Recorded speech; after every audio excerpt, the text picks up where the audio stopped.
बिस्मिल्लाहिर्रहमानिर्रहीम, अस्सलाम वालेकुम। The doctor show with doctor Mohammad Shahid के एक और एपिसोड के साथ खुशामदीद। आज हम बात करेंगे दिल की धड़कनों के बारे में। आपने सुना होगा कि फ़लाँ पेशेंट जो है वो उसको हार्ट अटैक हो गया, फ़लाँ को ब्लड प्रेशर है, फ़लाँ को हाइपरटेंशन है, फ़लाँ को कोलेस्ट्रॉल ज़्यादा है। लेकिन ये दिल की धड़कनों का क्या मामला होता है और ये किस तरह रिदम में काम करती हैं, इस बारे में आज तफसील से बात करेंगे। हमारे मेहमान शख्सियत हैं डॉक्टर यावर सईद। डॉक्टर यावर सईद कंसल्टेंट इलेक्ट्रोफिजियोलॉजिस्ट हैं और असिस्टेंट प्रोफेसर हैं आगा खान यूनिवर्सिटी हॉस्पिटल में। अस्सलाम वालेकुम। वालेकुम सलाम।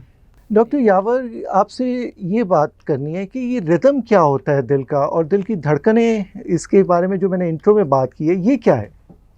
जी बिल्कुल, देखिए दिल में मैं अमूमन 4 मेजर सिस्टम्स काम कर रहे होते हैं किसी वक्त में।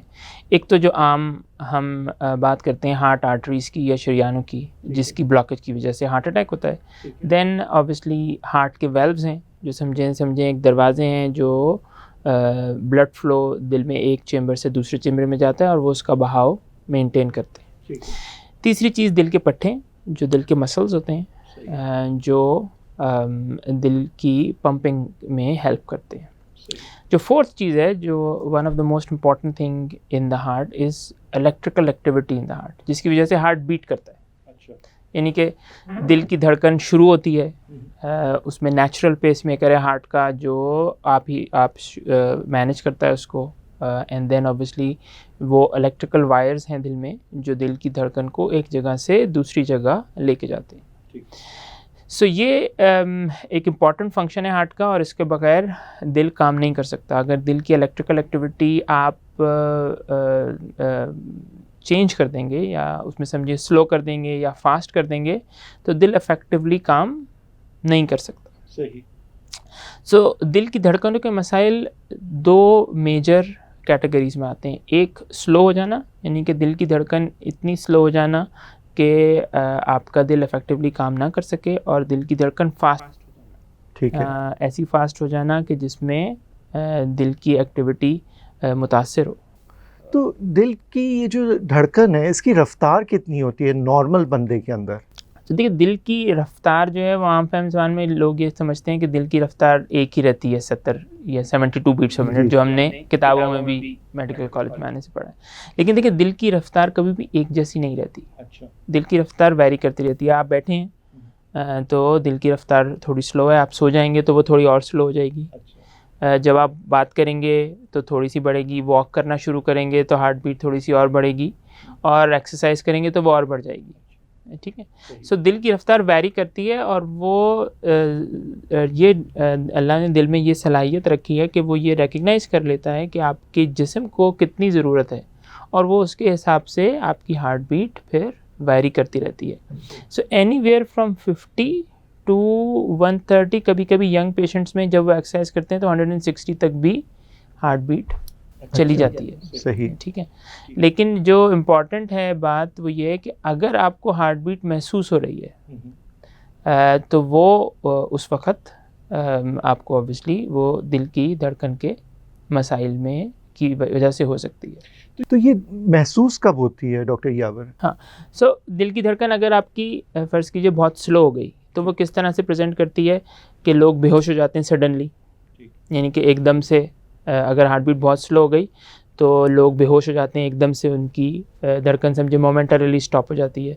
तो लोग अमूमन प्रेजेंट करते हैं बेहोशी के साथ, कि एकदम से बैठे बैठे बात कर रहे हैं या और एकदम से फिर बेहोश हो गए सडनली। इसी तरह एक्सरसाइज करते करते सांस लेने में लोगों को तकलीफ़ होनी शुरू हो जाती है, और उस वक़्त उनको महसूस होता है कि हमारी दिल की धड़कन बहुत ज़्यादा फास्ट हो गई है। ठीक है।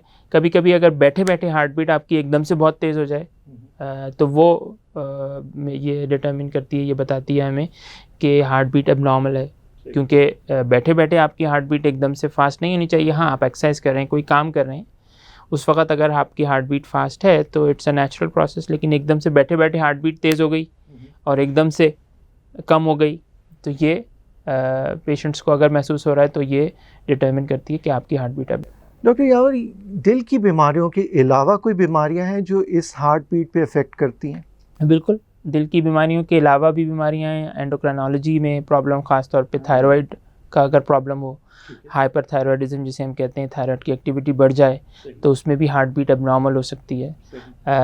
इसी तरह अगर फ़र्ज़ कीजिए इलेक्ट्रोलाइट इम्बैलेंस हो जाए, फ़र्ज़ जैसे नमकियात हैं वो बॉडी में अगर ऊपर नीचे हो जाएं तो उसकी वजह से भी दिल की धड़कन के मसाइल हो सकते हैं लोगों को। सही। तो इन्फेक्शन की वजह से, इन्फेक्शन में, बुखार में भी कभी कभी पेशेंट्स की हार्ट बीट अबनॉर्मल हो जाती है। ठीक है। अब किसी की हार्ट बीट बहुत स्लो से मुराद आपने कहा 50 से कम होती है क्या? जी, सो अमूमन अगर आपकी हार्ट बीट 50 से कम है तो वो इसका मतलब, और आप किसी दवा पे नहीं है, फर्ज़ कीजिए कुछ दवाएं ऐसी हैं जो हार्ट बीट इंटेंशनली हम कम करने के लिए देते हैं हार्ट बीट के पेशेंट्स को, लेकिन हाँ 50 से अगर कम हो रही है आपकी हार्ट बीट तो वो बहुत स्लो है और वो किसी भी सूरत हाल में इतनी कम नहीं होनी चाहिए। और आपने कहा तेज़ 130 से ज़्यादा? हाँ, अब तेज़ का जो कॉन्सेप्ट है वो थोड़ा सा डिफरेंट है। तेज़ का कॉन्सेप्ट ये है कि वो आपकी एक्टिविटी पे मुनहसर है कि आप कितनी एक्टिविटी कर रहे हैं। अगर कोई बहुत समझें एक्सरसाइज एक्टिविटी कर रहा है, कोई मैराथन की तरह से भाग रहा है या एक्टिविटी कर रहा है, तो उसकी हार्ट बीट 150 या 160 भी हो सकती है। लेकिन हाँ, अगर हार्ट बीट आपकी बैठे बैठे फास्ट हो गई, यानी कि आप बैठे हैं, आप कोई एक्टिविटी नहीं कर रहे और उस वक़्त आपकी हार्ट बीट 130, 140, 150 या 160 से बढ़ जाती है तो ये नॉर्मल नहीं है। अब पहले हम बात कर लेते हैं स्लो हार्ट रेट की। तो ये जो स्लो हार्ट रेट है इसमें क्या क्या बीमारियां आती हैं?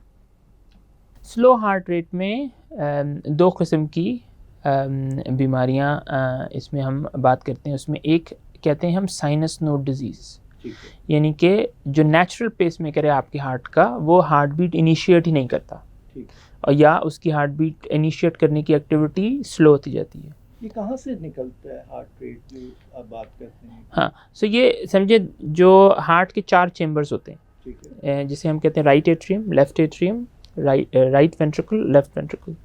तो जो नेचुरल पेसमेकर है हार्ट का, वो राइट टॉप चेम्बर या राइट एट्रियम में होता है। सही।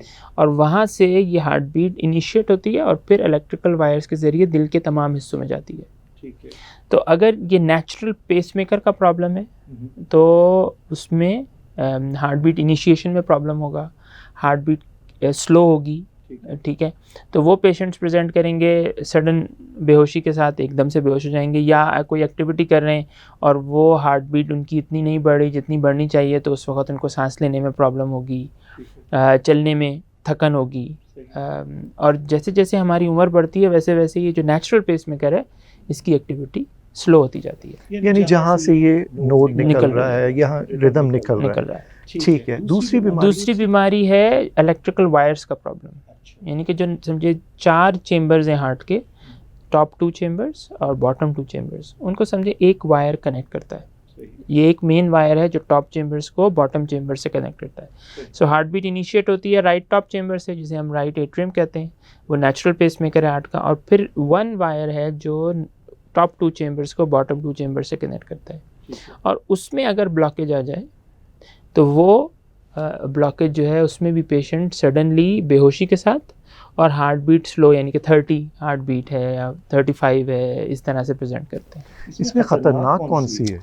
ख़तरनाक ज़्यादा अगर वायर ब्लॉकेज हो जाए तो वो ज़्यादा ख़तरनाक है, क्योंकि नेचुरल पेसमेकर जो हार्ट का है वो समझें वो भी ऑब्वियसली ख़तरनाक हो सकता है, लेकिन वो कुछ ना कुछ एक्टिविटी अपनी बाकी रखता है।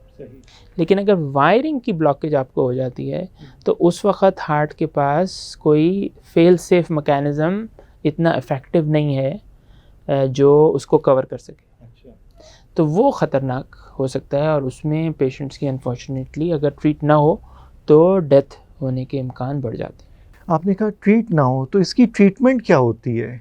सो जो स्लो हार्ट बीट है, इवन नेचुरल पेसमेकर है हार्ट का, वो भी स्लो हो जाए या वायरिंग का प्रॉब्लम हो जाए, तो उसकी जो ट्रीटमेंट है वो पेसमेकर, जिसे हम बैटरी कहते हैं, वो लगाई जाती है। ये कौन सी बैटरी है डॉक्टर यावर? ये बिल्कुल ये आम फैन ज़बान में समझें बैटरी कहलाती है इसका नाम पेसमेकर है। अच्छा अच्छा। तो ये नेचुरल पेसमेकर को समझें रिप्लेस एक तरह से करता है। तो ये कितनी बड़ी बैटरी है? इतनी तो इसका साइज़ समझिए अच्छा, बहुत ही स्मॉल छोटी होता है। है, हाँ, इट्स सही। लाइक 4 सेंटीमीटर्स, छोटी 4 है। टू 5 सेंटीमीटर्स इसका सही। साइज़ होता है। इसी तरह लेंथ और ब्रेथ। तो ये कहाँ लगाई जाती तो ये अमूमन आपके जो शोल्डर्स हैं उनके नीचे लगाई जाती है। तो ये राइट साइड पे भी लग सकती है, लेफ़्ट साइड पे भी लग सकती है। तो यूजुअली हम क्या करते हैं कि ये हम छोटा सा एक इंसिजन देते हैं लोकल एनेस्थेटिक में, और इंसिजन दे के जो इलेक्ट्रिकल वायर्स हैं समझिए वो वायर्स आपकी वेन्स के ज़रिए हार्ट तक ले जाते हैं, and then we connect that wire with the device, या जिसे हम बैटरी कहते हैं। वो बैटरी समझिए एक छोटा सा कंप्यूटर है, वो इन वायर्स के ज़रिए हार्ट से कम्युनिकेट करता है। और वो ये देखता रहता है कि कब आपकी हार्ट बीट स्लो हो रही है, और अगर हार्ट बीट स्लो होती है तो ये विद इन मिली सेकेंड्स काम करता है और फिर हार्ट को स्टिमुलेट करता है कि बाय इटसेल्फ। सो ये समझिए बहुत इफ़ेक्टिव इसकी ट्रीटमेंट है, और फिर पेशेंट्स के सिम्टम्स इससे कम्प्लीटली रिजॉल्व हो जाते हैं, और कुछ सूरत हाल में तो ये समझें लाइफ सेविंग ट्रीटमेंट है। ये जो बैटरी लगाने और डायग्नोसिस के दरमियान का पीरियड है, इसमें आप क्या करते हैं? क्योंकि बैटरी लगाने में थोड़ा टाइम लगता है। जी। सो अगर बैटरी लगाने में थोड़ा सा टाइम लगता है तो हम एक टेम्प्रेरी पेसमेकर है जिसे हम कहते हैं, वो टेम्प्रेरी पेसमेकर आपकी वेन्स के ज़रिए अगेन वो हम प्लेस कर सकते हैं। ठीक है, वो बाहर ही लगता है। उसकी बैटरी ऑब्वियसली थोड़ी सी बड़ी होती है, लेकिन अमूमन आजकल उसकी रिक्वायरमेंट कम होती जा रही है, क्योंकि रिकग्निशन एक तो थोड़ा सा बढ़ गया है, और ऑब्वियसली हम कोशिश ये करते हैं कि जल्द से जल्द ये जो बीमारी है इसको उस नैच पे पहुंचने ना दें कि कोई इमरजेंसी की सिचुएशन क्रिएट हो। क्या कोई गोलियां भी काम करती हैं इसमें हार्ट रेट बढ़ाने में? अनफॉर्चुनेटली नहीं। डिस्पाइट ऑफ रिसर्च है, ऑब्वियसली बायोलॉजिकल पेसमेकर के ऊपर रिसर्च है, we have done some research जिसमें मेरा पीएचडी भी इसमें बायोलॉजिकल पेसमेकर्स पे, लेकिन इस वक्त तक वो अवेलेबल नहीं है, और इस वक्त तक कोई रिसर्च मेथोडोलॉजी जो हार्ट बीट को बढ़ाने की है वो कामयाब नहीं हो पाई। तो कोई दवा भी अनफॉर्चुनेटली ऐसी नहीं है कि हार्ट बीट आपकी बढ़ा सके, और अगर वायरिंग का प्रॉब्लम है और आप आर्टिफिशियल तरीके से हार्ट बीट बढ़ाने की कोशिश करते हैं तो वो कामयाब होगी भी नहीं। अच्छा, ठीक। अब हम बात करते हैं तेज़ हार्ट रेट की। तो इसमें क्या क्या बीमारियां आती हैं? अच्छा हाँ, तेज़ हार्ट बीट में भी दो तरह की मेन प्रॉब्लम्स हैं। एक तो समझे most common heart rhythm problem है जिसे हम कहते हैं एट्रियल फिब्रिलेशन, यानी कि इर्रेगुलर हार्ट बीट। ठीक है, वो समझिए 1 to 4% उसकी प्रिवेलेंस है, यानी कि एक वक्त में कितने लोगों में वो होगी, समझिए अराउंड 1% लोगों में किसी भी वक्त एट्रियल फिब्रिलेशन हो सकती है। तो ये तो नंबर तो काफ़ी ज़्यादा है। काफ़ी ज़्यादा है, सही। और ये one of the most common heart rhythm problem है। एट्रियल फिब्रिलेशन के दो मेन प्रॉब्लम्स हैं। एक, एट्रियल फिब्रिलेशन की वजह से स्ट्रोक या फालिज होने का रिस्क है, और ये रिस्क समझें ऑलमोस्ट 30% ऑफ स्ट्रोक्स या फालिज जो होते हैं वो एट्रीब्यूटेबल होते हैं कि वो एट्रियल फिब्रिलेशन की वजह से होते हैं, और उसकी डायग्नोसिस नहीं हो पाती। सो ये एक सबसे इम्पॉर्टेंट मैसेज जो मैं देना चाहता हूँ इस प्रोग्राम के ज़रिए, वो ये कि irregular heart beat, atrial fibrillation की रिकग्निशन बहुत ज़रूरी है और अर्ली होनी चाहिए। और उसमें सिंपल ये है कि जो पेशेंट्स ख़ास तौर पे जिनको हार्ट का प्रॉब्लम है, या फ़र्ज़ कीजिए हाइपरटेंशन है, हाई ब्लड प्रेशर है, डायबिटीज़ है, ऐसे पेशेंट्स को फ्रीक्वेंटली अपनी पल्स चेक करते रहना चाहिए खुद ही। अच्छा। अगर वो खुद ही चेक करते हैं और उन्हें लगे कि हमारी पल्स फास्ट है या इर्रेगुलर है, तो फिर उन्हें डॉक्टर से रुजू करना चाहिए, ताकि उनकी अर्ली रिकग्निशन हो। अर्ली रिकग्निशन होगी तो फिर इसका इलाज हो सकेगा। इसका इलाज बहुत सिंपल है, हम खून पतला करने की दवाएं जिसे एंटीकोआगुलेंट्स कहते हैं वो देते हैं, और उसकी वजह से स्ट्रोक या फालिज होने का रिस्क बहुत कम हो जाता है। तो डॉक्टर यावर, ये होता क्यों है एट्रियल फिब्रिलेशन? हो ही ना। हाँ, तो एट्रियल फिब्रिलेशन होता क्यों है? एट्रियल फिब्रिलेशन होने के भी मल्टीपल वजूहात हैं। एक तो सबसे कॉमन जिसकी हमने बात की, हाई ब्लड प्रेशर, हाइपरटेंशन और फिर डायबिटीज़।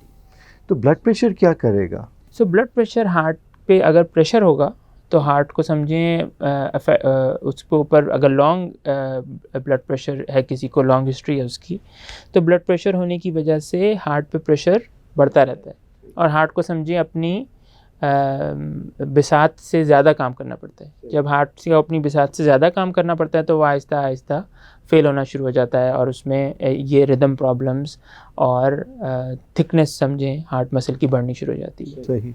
डायबिटीज़, ठीक है। अगर किसी को डायबिटीज़ है तो उसमें वो भी कंट्रीब्यूटरी फैक्टर है। हाइपरटेंशन, डायबिटीज़, कोलेस्ट्रॉल, अगर किसी को कोलेस्ट्रॉल ज़्यादा हो तो वो भी इसका कंट्रीब्यूटरी फैक्टर है। वेट, अगर किसी पेशेंट्स का वेट ओबेसिटी है तो ये सब चीज़ें मिलके पेशेंट्स की समझें जो इर्रेगुलर हार्ट बीट है उसको उसकी फ्रीक्वेंसी ज़्यादा हो जाती है। ये जो आप बातें बता रहे हैं ये तो स्ट्रोक से रिलेटेड यही रिस्क फैक्टर्स हैं, ब्लड प्रेशर। तो हम समझते हैं कि ये रिस्क फैक्टर्स हैं और साथ ही वो एट्रियल फिब्रिलेशन भी होता है साथ, तो ठीक है बिल्कुल।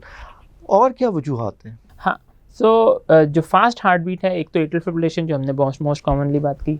दूसरी प्रॉब्लम्स, एक जो लाइफ थ्रेटनिंग प्रॉब्लम्स हैं वो उन पेशेंट्स में होती हैं अमूमन जिनको हार्ट अटैक हुआ होता है या उनका दिल कमज़ोर है किसी वजह से। सो हार्ट अटैक होने की वजह से जो हार्ट का मेन चेम्बर है जिसे हम कहते हैं लेफ़्ट वेंट्रिकल, वो कमज़ोर हो जाता है। ठीक है। सो अगर उन पेशेंट्स की इफेक्टिवली सही वक्त पे ट्रीटमेंट नहीं हुई तो वो हार्ट फंक्शन इम्प्रूव नहीं हो पाता। तो उन पेशेंट्स का रिस्क बहुत ज़्यादा होता है डेंजरस हार्ट रिदम का। ऐसे रिदम प्रॉब्लम्स जो ज़िंदगी के साथ समझें कंपैटिबल नहीं है या जो जानलेवा हो सकते हैं। सो उनको हम कहते हैं, जो जानलेवा हार्ट रिदम प्रॉब्लम्स हैं उनको हम कहते हैं वेंट्रिकुलर फिब्रिलेशन या वेंट्रिकुलर टैकीकार्डिया। सो इन पेशेंट्स अगर ये होते हैं पेशेंट्स को, तो वो फिर अनफॉर्चुनेटली वो फिर सर्वाइव नहीं कर सकते। ठीक है। सो ये अमूमन उन पेशेंट्स में होते हैं जिनका हार्ट अटैक हुआ हुआ है या उनका दिल कमज़ोर है। अब दिल कमज़ोरी की मल्टीपल वजूहात से कभी किसी को वायरल इन्फेक्शन की वजह से होता है, कभी किसी को समझिए जेनेटिक कोई प्रॉब्लम है जो ख़ानदानी बीमारी है उसकी वजह से दिल कमज़ोर है, कभी कभी इलेक्ट्रिकल वायर्स की वजह से भी दिल ब्लॉकेज हो जाए तो उसकी वजह से भी दिल कमज़ोर हो जाता है।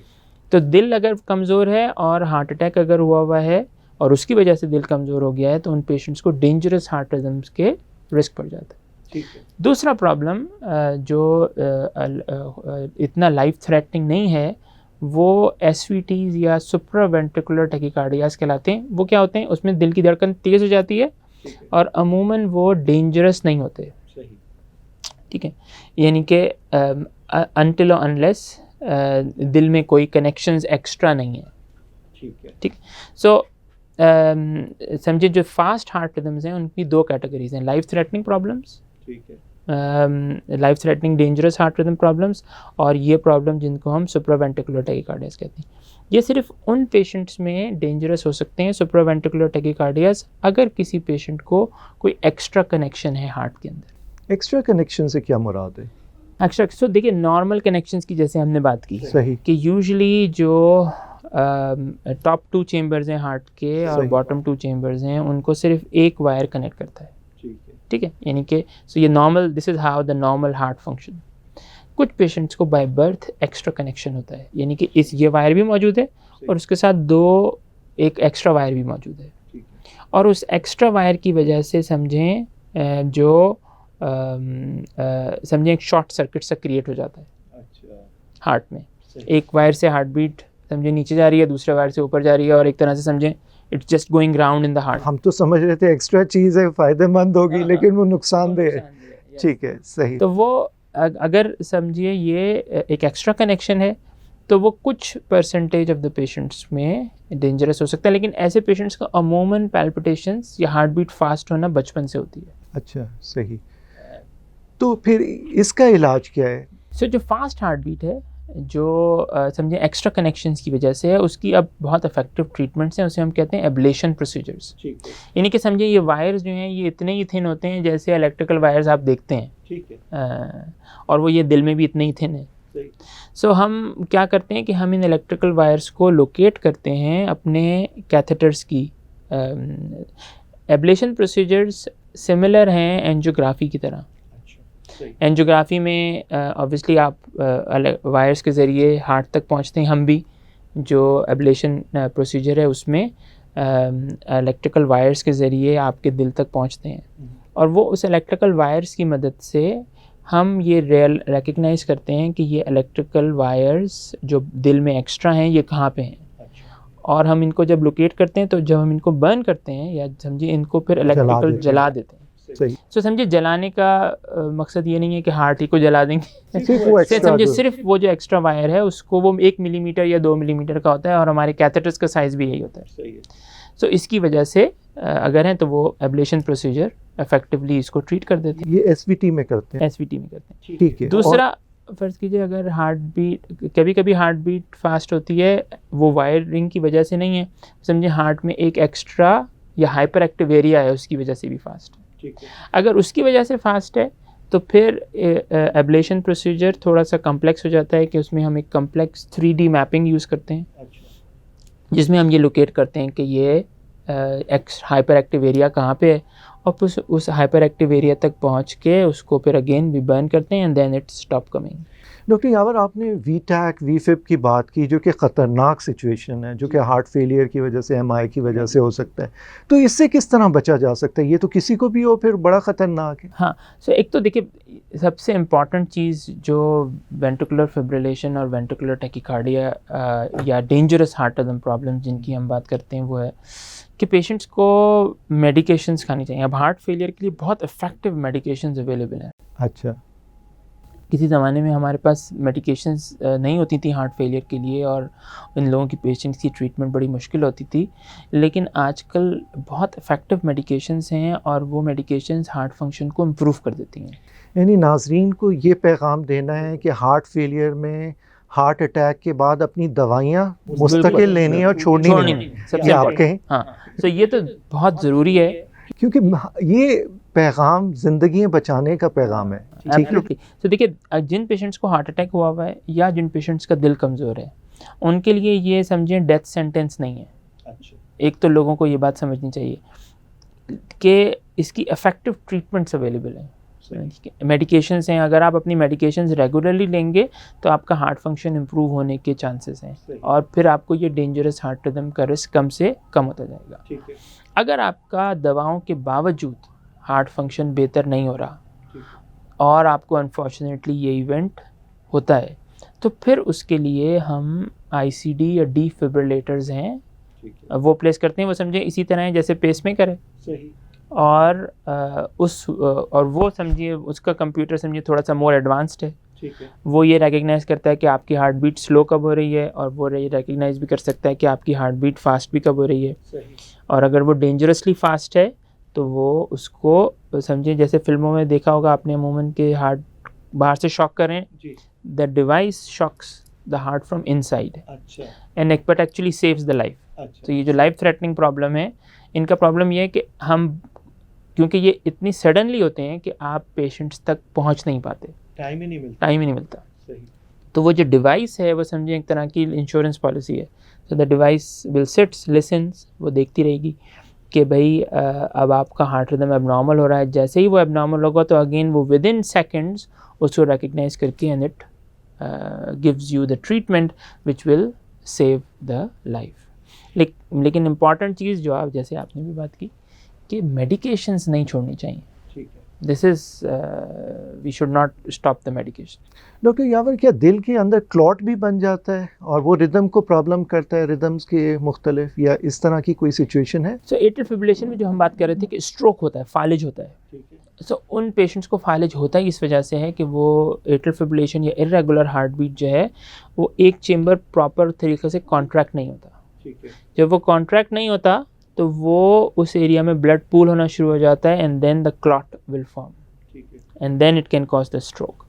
सेम थिंग अगर किसी पेशेंट को हार्ट अटैक हुआ है और अनफॉर्चुनेटली हार्ट मसल पूरा डैमेज हो गया है तो उस एरिया में क्लॉट बनने के चांसेस बढ़ जाते हैं। ठीक है। और वो उसकी वजह से भी स्ट्रोक या फाइलेज का लेकिन वो इशू यही होता है कि दिल के अंदर क्लॉट बन रहा है। सही। और वो क्लॉट फिर दिल के अंदर से आपके ब्रेन तक पहुंच जाता है, दिमाग तक पहुंच जाता है, वो जिस्म के दूसरी शरीयानों में भी जा सकता है। अच्छा, सही। एट्रियल फिब्रिलेशन का इलाज क्या है? एट्रियल फिब्रिलेशन का इलाज देखिए दोस्तों, हमने एक डिस्कशन किया आपसे कि एट्रियल फिब्रिलेशन में स्ट्रोक होता है, स्ट्रोक के लिए मेडिकेशन है जो एंटीकोagulation हम देते हैं, ठीक है। एट्रियल फिब्रिलेशन की दूसरा प्रॉब्लम है सिम्टम्स, यानी कि उसकी वजह से लोगों को तकलीफ़ होना। अब वो क्या तकलीफ़ होती है? कुछ लोगों को पैल्पिटेशंस होती हैं, हार्ट बीट फास्ट महसूस होती है, कुछ लोग शॉर्टनेस ऑफ ब्रेथ होती है उनको, कुछ लोगों को हार्ट बीट फास्ट और स्लो होती है। तो ऐसे एल्डरली पेशेंट जिनकी हार्ट बीट फास्ट भी हो रही है एट्रियल फिब्रिलेशन की वजह से, लेकिन नेचुरल हार्ट बीट स्लो है, उन पेशेंट्स के लिए अमूमन पेसमेकर लगता है, क्योंकि हम उनको फास्ट हार्ट बीट कंट्रोल करने की दवा नहीं दे सकते, तो और स्लो हार्ट बीट उनकी हो रही होती है, तो उन पेशेंट्स को पेसमेकर लगाते हैं और फास्ट हार्ट बीट करने की मेडिकेशन देते हैं। जिन पेशेंट्स को फास्ट और स्लो हार्ट बीट का प्रॉब्लम नहीं है, सिर्फ प्रॉब्लम फास्ट हार्ट बीट का है और उसकी वजह से उनको तकलीफ़ हो रही है, तो उनके लिए दो तरह की ट्रीटमेंट ऑप्शंस हैं। एक मेडिकेशंस जिसकी वजह से उनकी फास्ट हार्ट बीट कंट्रोल हो, दूसरा प्रोसीजर जो कम्प्लेक्स प्रोसीजर है उसे हम कहते हैं एब्लेशन फॉर एट्रियल फिब्रिलेशन, जिसे पल्मोनरी वेन आइसोलेशन कहा जाता है। अब दीज आर जार्गन्स, अच्छा, तो इसीलिए तो मैंने इसीलिए आपको पहले कहा कि देखिए ये जार्गन्स हैं। अब इसमें बेसिकली हम ये समझते हैं कि एट्रियल फिब्रिलेशन या इर्रेगुलर हार्ट बीट जो जनरेट होती हैं वो दिल के एक हिस्से में होती हैं, उसे हम कहते हैं लेफ्ट एट्रियम। तो टॉप वन राइट चैम्बर की हमने बात की थी, जहाँ से हार्ट बीट इनिशिएट होती है, जहाँ साइनस नोड है। इसी तरह टॉप लेफ्ट चैम्बर जो है हार्ट का, जिसे लेफ्ट एट्रियम कहते हैं, वहाँ ये irregular heart beat atrial fibrillation की जनरेट होती हैं। तो इनका जेनेसिस या स्टार्ट वहाँ से होता है। तो हम क्या करते हैं कि हम उस जगह को जहाँ से ये जनरेट होती हैं एक तरह से इलेक्ट्रिकली बर्न करके आइसोलेट कर देते हैं। ठीक है। जब हम उनको इलेक्ट्रिकली बर्न करके आइसोलेट कर देते हैं तो ये एबनॉर्मल हार्ट बीट होना कम हो जाती हैं या ख़त्म हो जाती हैं। ठीक है डॉक्टर यावर, अब ये हार्ट फेलियर आपने एक वर्ड यूज़ किया, हार्ट किस तरह फेल हो जाता है? हार्ट फेल प्राइमरी जब हम हार्ट फेलियर की बात करते हैं तो हम बात करते हैं कि जो हार्ट के मसल्स हैं वो इफेक्टिवली पंप नहीं कर पा रहे ब्लड। ठीक है। या कमज़ोर हो गए। एक दूसरा हार्ट फेलियर के समझें ब्लड जितना हार्ट में आना चाहिए वो पहुंच नहीं पा रहा क्योंकि हार्ट मसल थिक हो गए। सो दो तरह से हार्ट फेलियर हो सकता है। एक, हार्ट मसल कमज़ोर हो गए, वो इफेक्टिवली पंप ही नहीं कर पा रहे कि ब्लड आपकी मेन आर्टरी में जाए। और दूसरा प्रॉब्लम, हार्ट के मसल इतने थिक हो गए हैं कि वो इतना ब्लड उनमें पहुंच ही नहीं पा रहा कि वो आगे पंप करें और वो ये दोनों सूरत हाल में पेशेंट्स को सिम्टम्स जो होते हैं वो क्या होते हैं? सांस लेने में तकलीफ़ होना, ठीक है, और टायर्डनेस होना, वो थक जाती हैं जल्दी, टायर्ड हो जाते हैं और सांस फूलती है और वो उनके जो समझें स्वेलिंग हो जाती है। प्राइमरीली शुरू होती है वो लेग्स में, दोनों समझें पाँवों में शुरू होती है, टांगों में शुरू होती है और वो फिर जिस्म के बाकी हिस्सों में फैलती है। तो ये तीन मेन सिम्टम्स हैं हार्ट फेलियर के, यानी कि हार्ट के मसल्स की कमज़ोरी का या थिकनेस ऑफ द मसल बढ़ जाना, जिसकी वजह से ये सिम्टम्स लोग। वजह क्या होती है हार्ट फेलियर की? सो एक वजह तो बहुत कॉमन वजूहात हैं, हार्ट अटैक यानी कि शरीयानों का ब्लॉक होना, ठीक है, यानी कि वो कोलेस्ट्रॉल, डायबिटीज़, हाइपरटेंशन, वो जो हम बात पिछली कर चुके हैं, उनकी वजह से क्लॉट बने दिल की शरीयानों के अंदर और हार्ट अटैक हो जाए। हार्ट अटैक होने की वजह से दिल कमज़ोर हो गया तो उसकी वजह से आपको ये जो पंपिंग फंक्शन है हार्ट का वो इफ़ेक्ट हो गया। ठीक है। दूसरा प्रॉब्लम है हार्ट मसल कमज़ोर होने का, जिसे हम कहते हैं कार्डियोमायोपैथी, यानी कि दिल की मसल्स का प्रॉब्लम। ठीक है। अब इस कार्डियोमायोपैथी की वजूहात अलग अलग हो सकती हैं। इन्फेक्शन, खुदा न खास्ता किसी को वायरल इन्फेक्शन हो जाए वो दिल पे असर कर जाए। ठीक है। किसी को फंजिए जेनेटिक यानी कि ख़ानदानी प्रॉब्लम, किसी को जेनेटिक ऐसी प्रॉब्लम है उनके ख़ानदान में कि जो दिल के मसल्स को इफ़ेक्ट करती है, तो वो जीनियाती प्रॉब्लम कहते हैं या जेनेटिक प्रॉब्लम कहते हैं, उसकी वजह से दिल कमज़ोर हो सकता है। इसकी रिकग्निशन भी अब बढ़ रही है। और तीसरा प्रॉब्लम जो है वो इन्फेक्शन है, किसी को सीवियर इन्फेक्शन हो और उसकी वजह से दिल कमज़ोर हो जाए। कभी कभी समझिए खुदा न खास्ता बहुत स्ट्रेस है, अगर एकदम से कोई ऐसा स्ट्रेसफुल चीज़ हो जाए आपकी ज़िंदगी में जो आप एक्सपेक्ट नहीं कर रहे हों, उसकी वजह से हार्मोन अगर एकदम से आपकी बॉडी में बहुत तेज़ी से रिलीज़ हों, उसकी वजह से भी दिल कमज़ोर हो सकता है। स्मोकिंग का कितना इफ़ेक्ट है इन बीमारियों पर?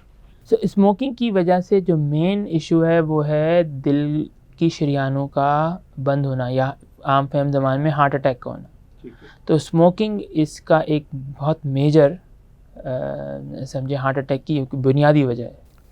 बहुत बहुत शुक्रिया डॉक्टर यावर सईद आपके इस प्रोग्राम में आने का। Most welcome, thank you so much मुझे बुलाने के लिए शाहिद साहब, थैंक यू।